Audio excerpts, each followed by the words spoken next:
বিকাশ হ'ল পৰিণত অবস্থা আৰু অভিজ্ঞতাৰ কাৰ্য হিচাপে লাভ কৰা বুদ্ধি আৰু ক্ষমতা শক্তিৰ সময়ৰ লগে লগে হোৱা পৰিৱৰ্তনৰ এক প্ৰক্ৰিয়া। Robert M লিবাৰ্টৰ। নেক্সট, কোনো বস্তু বা কথাত আমাৰ মনোযোগ উপজা মানেই হ'ল আগ্ৰহ। ৰ'জ। মানুহৰ সকলো আচৰণৰ মূল উদ্দেশ্য হ'ল পৰিৱেশৰ লগত পৰ্যায়ক্ৰমে অধিক সন্তোষজনকভাৱে সমাযোজন কৰা। জিন পিয়াজে। নেক্সট, অভ্যাস হ'ল প্ৰাণীয়ে পূৰ্বৰ আচৰণৰ পুনৰাবৃত্তি কৰা এক প্ৰৱণতা। জেমছ।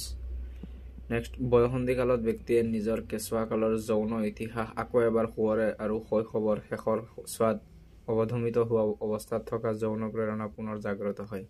Ernest Jones. নেক্সট, অভিজ্ঞতা আৰু প্ৰশিক্ষণৰ যোগেদি হোৱা আচৰণৰ সংশোধন কাৰ্যই হ'ল শিক্ষা। গেইট। নেক্সট, আয়ত্তকৰণ আৰু সংৰক্ষণেই হ'ল শিক্ষা। স্কিনাৰ। নেক্সট, আচৰণৰ পৰিণতি স্বৰূপে জীৱৰ পৰিৱৰ্তী আচৰণৰ যিকোনো পৰিৱৰ্তনেই হ'ল শিক্ষা। গিলফৰ্ড। নেক্সট, শিক্ষণ প্ৰক্ৰিয়াই আচৰণ সংশোধন কৰে। পাৰ্চিনান। নেক্সট, অভিৰোচনক শিক্ষা প্ৰক্ৰিয়া আগ্ৰহ জাগ্ৰত কৰা আৰু শিক্ষণৰ মূল ভেটি বুলি ধৰা হয়। ক্ৰো আৰু ক্ৰো। নেক্সট, শিশুৱে নিশিকিলে শিক্ষকে শিকাব নোৱাৰে। William Kilpatrick. নেক্সট, অনুকৰণৰ সুবিধা পালে সৃজনশীল লোকৰ সৃজনী শক্তি বৃদ্ধি পায়। পাৰ্চিনান। নেক্সট, শিক্ষণ হৈছে এটা বিশেষ সম্পৰ্ক যিয়ে এজন শিশুক তেওঁৰ ক্ষমতাসমূহৰ বিকাশত সহায় কৰে। ৰাইবাৰ্ণ। নেক্সট, অন্তৰ্ভুক্তিমূলক শিক্ষাই বিদ্যালয় আৰু প্ৰথাগত শিক্ষাৰ আমূল পৰিৱৰ্তন সাধন কৰি বিদ্যালয়ৰ সমস্ত পাঠ্যক্ৰমকে শিশুৰ চাহিদা ভিত্তিক কৰি তোলা। মিটলাৰ। নেক্সট, অন্তৰ্ভুক্তিকৰণ হ'ল এক পদ্ধতি, ই কোনো অৱস্থা নহয়, য'ত নেকি সকলো শিশুৰ প্ৰয়োজন পূৰণৰ চেষ্টা অব্যাহত থাকিব আৰু সেই লক্ষ্য পূৰণৰ বাবে পাঠ্যক্ৰম পুনৰ সংগঠন কৰিব লাগিব। যা। নেক্সট, মনোবিজ্ঞানীয়ে প্ৰথমে ইয়াৰ আত্মাক হেৰুৱালে, পিছত মনক হেৰুৱালে, তাৰ পিছত সচেতনতাক হেৰুৱালে।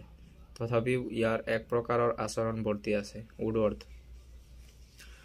বা পেষ্টালজি। নেক্সট, যিগৰাকী শিক্ষকে কেতিয়াও কোনো প্ৰশ্ন নুসুধে তেওঁ একো কথাই শিকাব নোৱাৰে। টি ৰেমেণ্ট। নেক্সট, শিক্ষাদান এটা প্ৰক্ৰিয়া যিয়ে শিক্ষকৰ জন্ম দিয়ে। স্মিথ। নেক্সট, 12ৰ পৰা 14 বছৰলৈ আগতীয়া কৈশোৰকাল আৰু 14ৰ পৰা 18 বছৰলৈ শেহতীয়া কৈশোৰকাল, এইটো কৈছিল ৰাইবাৰ্ণে।